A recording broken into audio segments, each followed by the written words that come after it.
Title: एक अनोखी सुरंग। एक छोटे से गांव में, जहां हर तरफ हरियाली थी, वहां एक बच्चा रहता था जिसका नाम था आर्यन।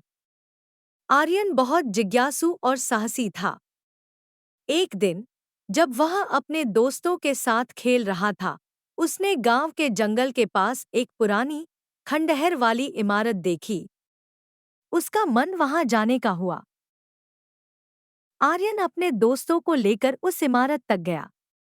वहां उन्हें एक डरावनी सी सुरंग दिखाई दी।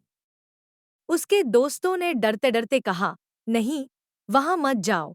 लेकिन आर्यन की जिज्ञासा उसे रोक नहीं पाई। उसने कहा, चलो, हम एक बार अंदर चलते हैं। हो सकता है वहां कुछ रोमांचक हो।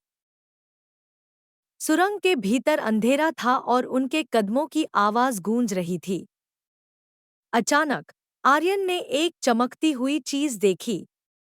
वह आगे बढ़ा और एक अनमोल रत्न को उठाया। तभी अचानक सुरंग के दीवारों से आवाज आने लगी, जो भी इस रत्न को उठाएगा, उसे एक अनोखी शक्ति प्राप्त होगी। एक गूंजती हुई आवाज आई। आर्यन हैरान हो गया। उसने सोचा कि यह एक सपना है, लेकिन उसने रत्न को अपनी जेब में रख लिया।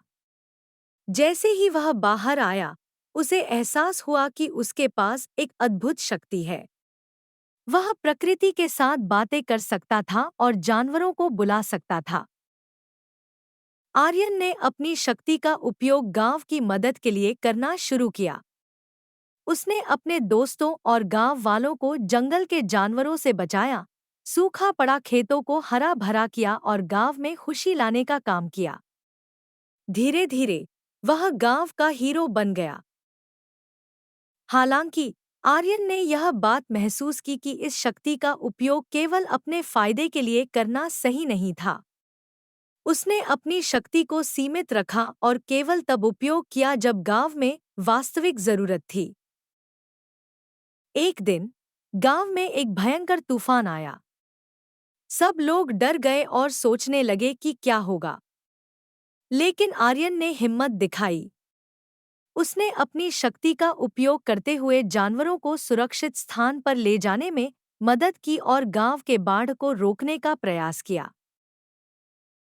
अंततः तूफान थम गया और गांव ने आर्यन की हिम्मत को सलाम किया।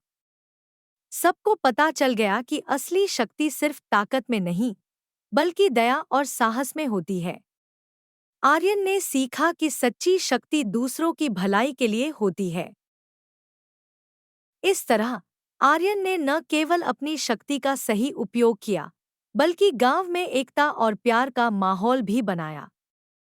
उसकी कहानी आज भी गांव में सुनाई जाती है, एक सिख के रूप में कि असली हीरो वही होता है जो दूसरों के लिए जीता है।